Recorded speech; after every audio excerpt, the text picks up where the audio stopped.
All right, so before we get into this thing, let's go ahead and take a step back to season two because I had to go back and review very quickly because I had forgotten a lot of the stuff that had transpired definitely in the finale. So we had lost a whole lot of key characters in the last episode before this episode here. So we lost Carrie, we lost Zeke, we lost Mecca.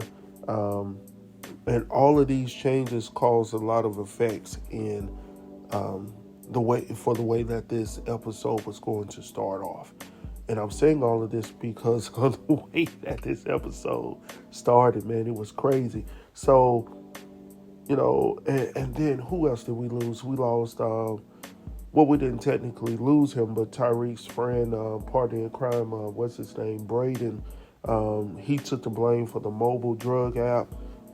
What's that? Course Correct. And that got him kicked out of school. So we see that part at the very beginning of this episode as well, with Braden's mom coming into the picture.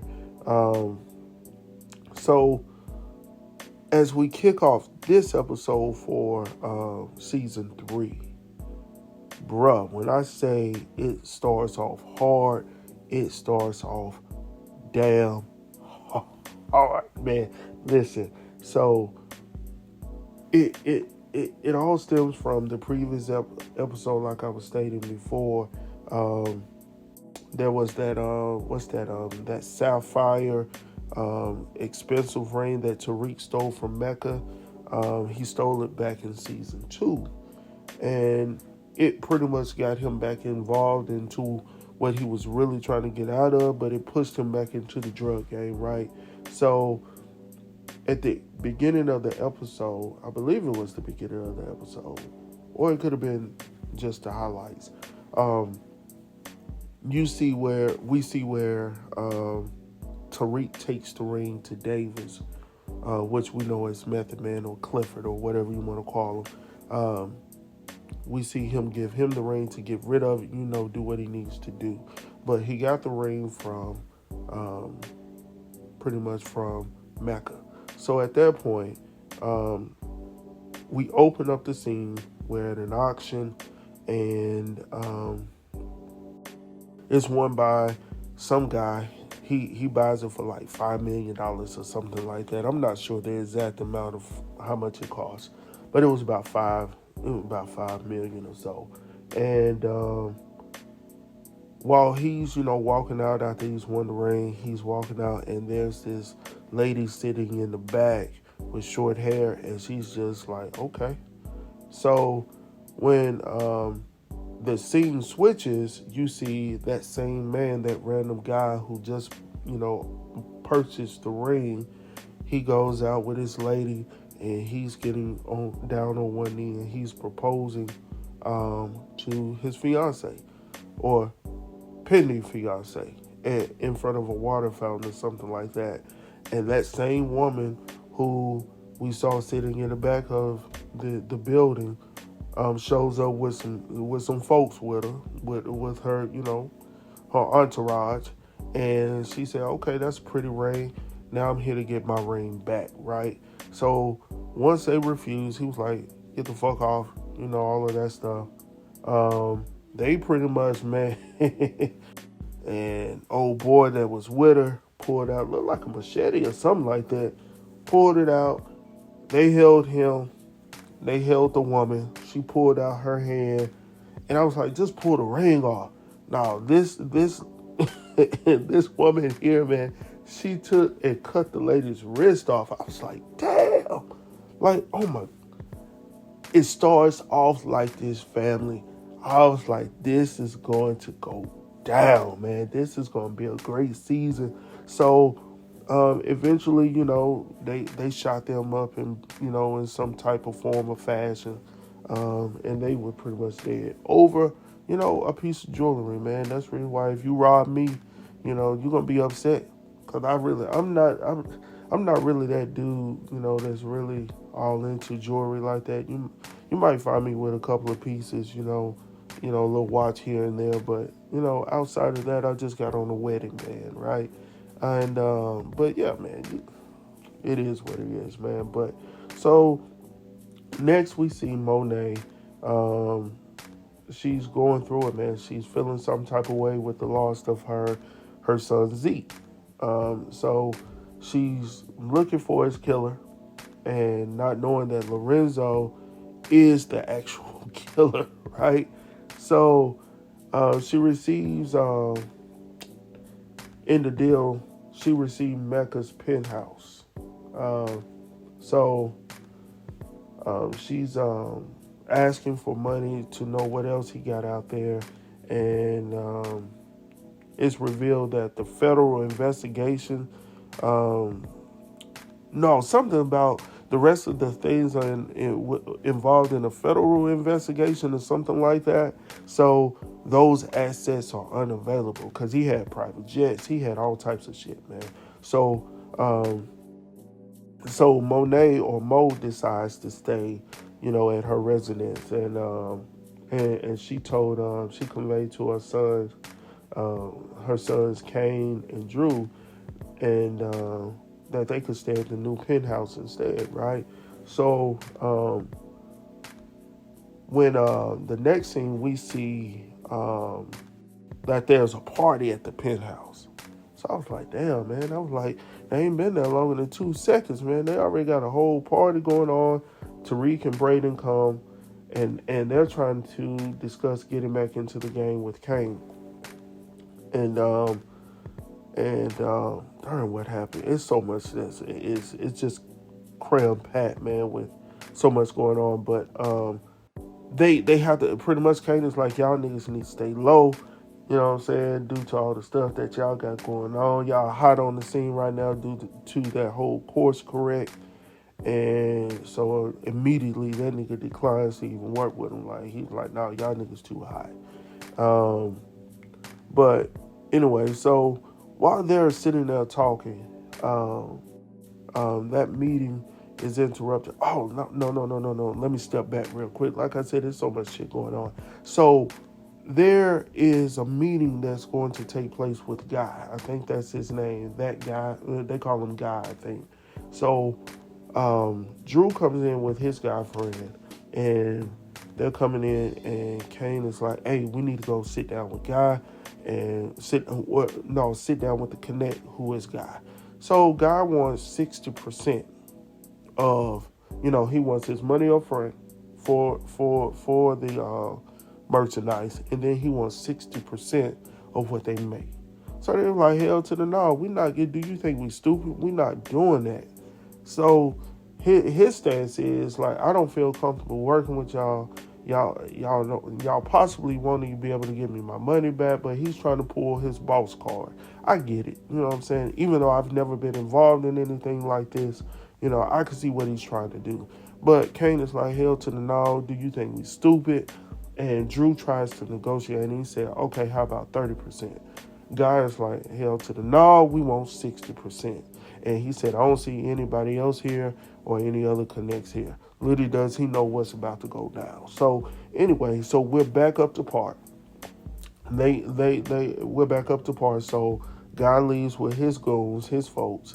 And so now we're back to where I was talking about just a few minutes ago. So now, after the meeting with Tariq, Braden, and Kane, the meeting is interrupted with the lights going out and these it's like the military or some shit walking into the house. Like, they burst in and they are with this woman once again. I was like, damn, who the fuck is, like, who is this? Like, she is caught, like, she's pulling all the cards, man. So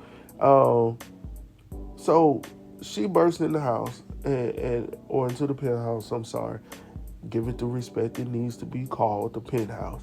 And she brings in a young lady with her. So while she's there, she's asking about, hey, my man is dead, Mecca is dead, and you niggas are sitting up in here in his house. I want to know what's going on, and most importantly, where is my product or my money? Where is it? So they pretty much convey to her, what it is. We used to work for Mecca. We were his movers and shakers, all that stuff. We connected him with other people around the city. And of course, the nigga with her was like, "You believe all this nonsense?" And then, also, old girl that they brought into, the penthouse with them, she was pleading her case, and she mentioned the mystery lady's name, which is Noma, as we know now. So when she mentioned Noma's name, she did like, man, I wish y'all could see my face. Man, maybe I need to start doing these in video format. But man, she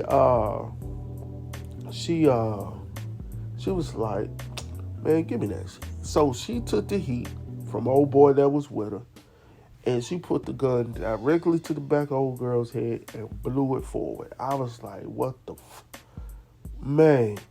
Like I said, this is going to be a great season because there was so much to talk about. So anyway, we'll go from there and move forward. All right, so and then Tariq is back at Stansfield University, and I missed that whole part at the beginning when. So Tariq was back at the room cleaning out his room that he shared with Brayden, and Brayden's mom comes in and she's like, "What the hell?" Essentially, she's like, "What the hell you doing here? I thought you would have been gone yesterday." Whoop de whoop whoop, and pretty much she was like, "You need to get your bags up out of here." And she puts her boss card out there too, like this building is named after my family, the Weston family, and a lot of the buildings around the campus. Whoop, whoop, whoop. So let's move on. So now we're back, and Tariq is back at Stansfield University, and it's like nighttime. And Bash is also under heat, I believe, for the whole situation of course correct scandal or something like that. But so he threatens to blackmail him to, and he gives him a certain amount of days, or he's gonna go to the NYPD and tell them his side of the story. So Tariq pretty much tells that nigga, he was like, "Look, man, I'm broke as hell too. Like, I ain't got nothing for you, but I try to do what I need to do." But he said, "Yeah, I'm a reasonable man. I give you about 7 days." I was like, hell, that ain't. And nigga, I just said I was broke. Like, that's not reasonable. But okay. So he's railroaded with that situation, and then something else happened. Oh, what's that nigga's name? What's the name? Rashad. Rashad Lorenz Tate, his character. So he's been railroaded by the school essentially because so many people are complaining. So he currently didn't have a dorm or something like that before classes started or something like that. So he was trying to go reach out and get help for that. So he ran into Rashad Tate and what's the dude's name? The dean there, and they were having a conversation, and pretty much Dean was like going. I think it's Yash or what or something like that. I forget his name. I'm gonna have to go back. Forgive me, y'all. Like I said, it's too much going on, man. So, and with that, he was pretty much like, a lot of the parents are concerned, whoop, whoop, whoop. And Rashad Tate, who's an associate of his father, was pretty much held to that. Just keep it real. How do you want this to go down, essentially? If you don't get this brother where he needs to be successful at Stansfield University, then I'm going to make sure that my campaign and everything knows how you treat black folks here at Stansfield. And as you could tell, the language changed. Well, I'm going to do my best. Nigga, you best to do because, and after all of that went down, Tariq was like, it almost seemed like, nigga, you cared. And but he says, I already know it comes with a cost. Because, if anybody was dealing with your daddy, it came with a cost, right? So it's just the world we live in. Everybody wants something for something, you know what I'm saying? So, so Brayden is kicked out of college, and now he's been forced to join his father's broker's firm where he works. Okay, so now Braden, as we know, has been kicked out of college, and he's been forced to join his father's brokerage firm, and where he's working under his uncle Lucas. And darn man, what else am I missing now? I think I'm missing something right there. But it's been revealed that the mystery woman is named Noma. So we know her as Noma, and we know that she's Mecca's um, fiance. I believe that's what she said when she came into the place. But it sounded like they had an accent, so I'm assuming they were from Britain or somewhere like that, something UK, somewhere like that. And so, um, darn, what else am I missing? Oh, so going back to the penthouse, they were pretty much threatening to kill Tariq if he didn't, Tariq as well as, the rest of them, if they did not tell the truth and all this stuff. But after going through all of that, threatening Tariq, Braden, and Kane, Tariq was able, being savvy, he was able to strike up an offer, a deal to help Noma find Mecca's killer, but moved to wait for them within the city. So, initially, old boy that was with her, I think his name, I can't remember his name, Obi or something like that, Obi, I think that's what she said, Obi or something like that. Anyway, she was like, well, I'm intrigued. And old boy was like, I know you ain't believing this shit. But she was like, I'm intrigued right now. And, I'm going to give him a shot. You know what I'm saying? So, like I said, Monet, or Mo as we know her, as we know in the previous episode in season 2, Diana told or revealed to Zeke that Mo was actually his mom instead of instead of him being her nephew. And her mom really isn't talking with, her daughter right now. She's not talking to Diana right now because he's pissed off, and then dealing with the whole situation with the murder. She's not doing well right now.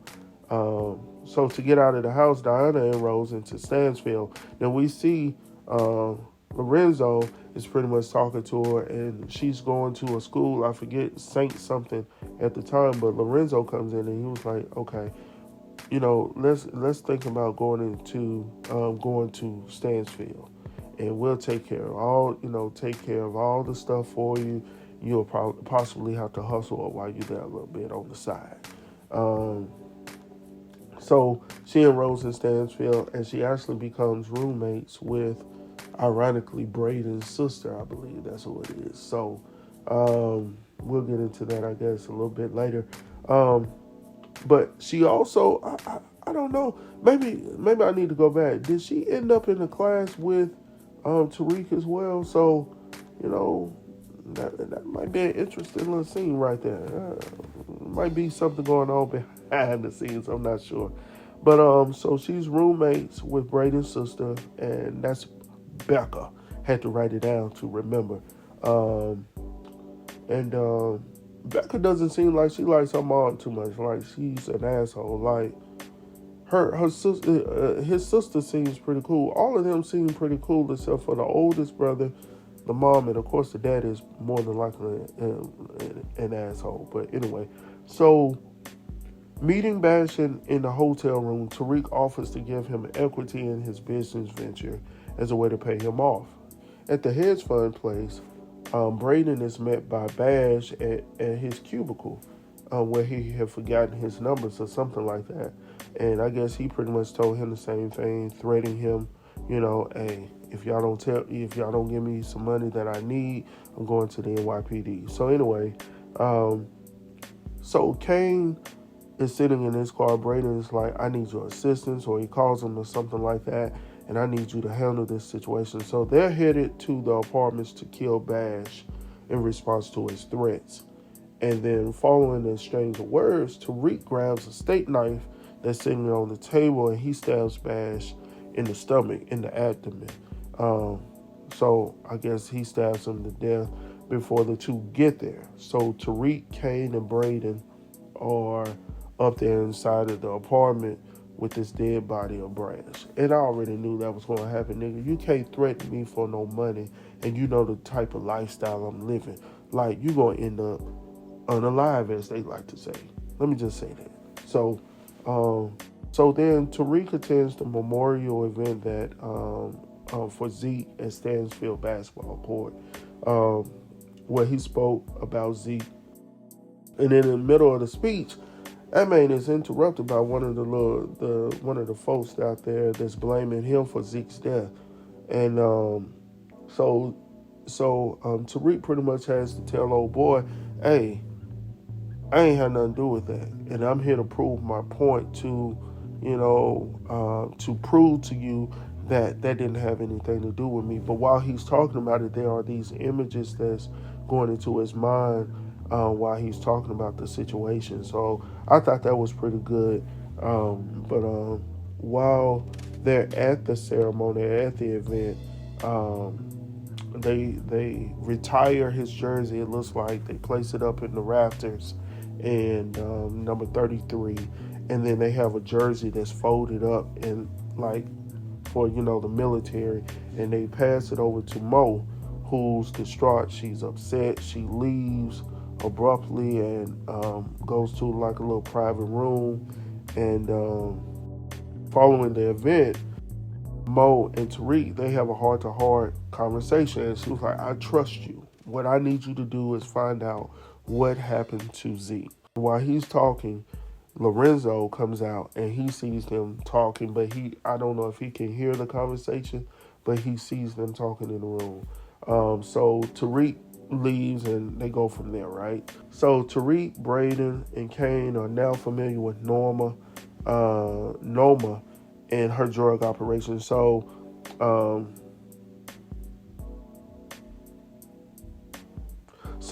next we see Tariq, Braden, Effie, and Kane. Now they are at this warehouse, and Obi conveys to them like, this is Mecca's work, and this is what he normally distributed. So I was like, damn, like this whole this whole warehouse.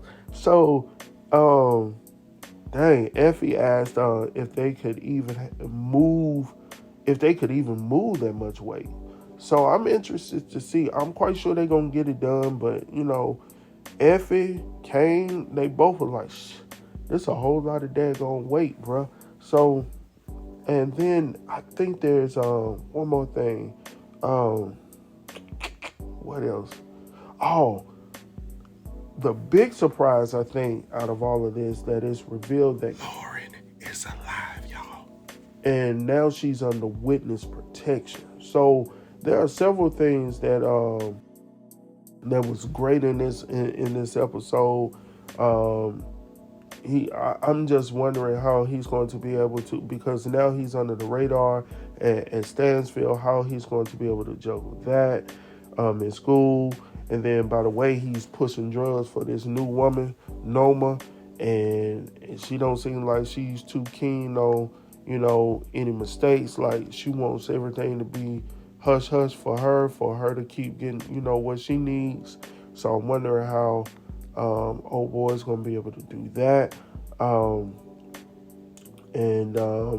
As I stated, they're going to be checking in on him. So I don't know. I just don't know. I don't know. That's all I can say. I just don't know. But what's your thoughts, man? I'm interested in hearing your thoughts. I thought it was a fantastic episode just to kick off season 3. Shit, I'm gonna have to go back to season 2 and just re-examine everything that's going on, so I can give y'all the best form of entertainment on this daggone channel. Please like this video, give me a thumbs up. Also, subscribe to the channel if you have yet to subscribe. Please do that. Anyway, as you all know, I'm out of here. I would love to hear your comments. Let's get into the conversation.